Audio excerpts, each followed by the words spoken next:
Hey, what's up, everybody? Dr. Madrid here. So, today we're going to discuss intermittent fasting. This is something that I talk to a lot of my patients about. And basically, it's the process by which one does not eat for a specific period of time. So, there's various reasons one may want to do this. First off, realize that throughout human history, we didn't always eat 3 meals a day. That's really more of a modern construct. For the most part, our ancestors going back 100, 500, even 1,000 years ago, we're lucky to have 1 or 2 meals per day. So the fact that we need to eat 3 meals a day is really just a falsehood and has contributed to a lot of the problems that we currently have in society, right? The problems of obesity, high blood pressure, high cholesterol, and so on. So briefly, we're going to discuss the various intermittent fasting plans. And I'll go into fasting in more detail in another video, but I really just want to discuss a few plans. So first is what's called the 12-12 plan. So the first 12 refers to 12 hours of fasting. The second 12 refers to the 12-hour window period in which you're going to eat your meals. So I usually recommend this to people who are just starting. This is really good for those who have snack cravings at nighttime before going to bed. So a 12-12 plan would mean you would eat your meals between, let's say, 7 a.m. and 7 p.m., 8 a.m. and 8 p.m., or whatever works best for your schedule. After that period, however, you should not eat anything. You can have water, coffee, or tea outside of that window, but otherwise do not eat anything no matter how healthy it is, not even nuts and fruits or anything after dinner. So that's the 12-12 plan. That's where I recommend most people start. The second one, and probably one of the more popular, is the 16-8. So again, this is 16 hours of fasting. Now realize when I say 16 hours of fasting, a lot of people will get a little nervous. Realize you're sleeping for 8 of these. So that means you have to be only awake for 8 hours and not eat.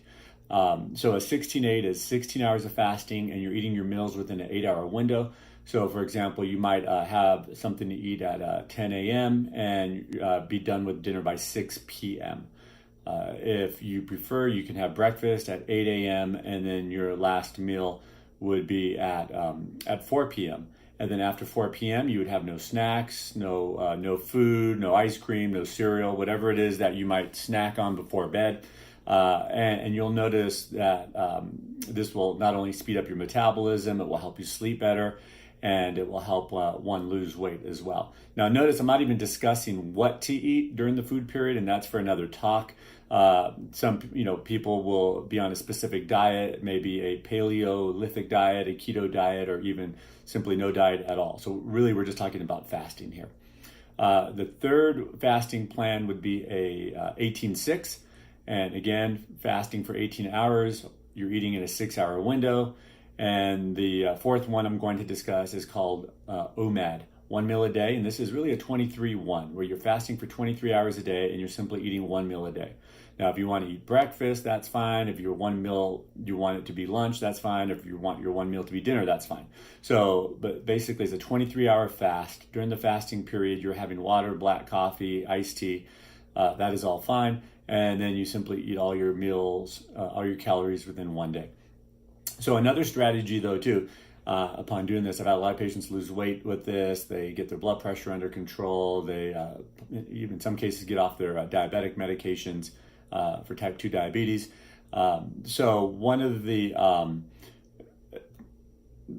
things you may want to consider too is alternating these different things. So just because you're doing an 18-6 or a 12-12 doesn't mean you have to do that each and every day.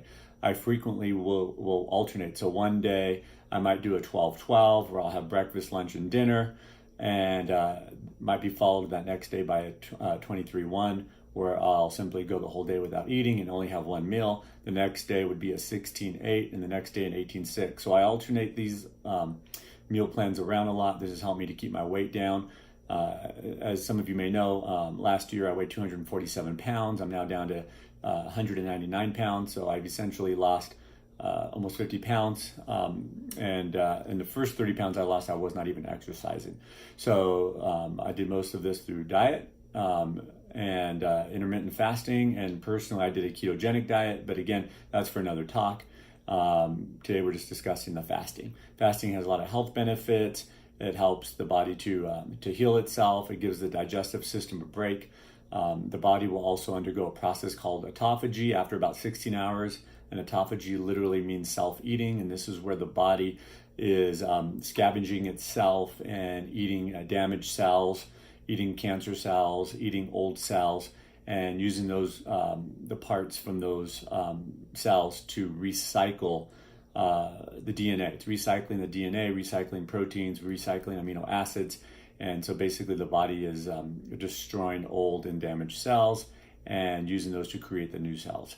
So again, fasting can be very helpful. It's done in a lot of religions. It's done in Buddhism. It's done in Islam. It's done in Hinduism, and even done in Christianity. So anyway, I hope this clears things up. Again, intermittent fasting can be a great advantage or a great addition to your current lifestyle.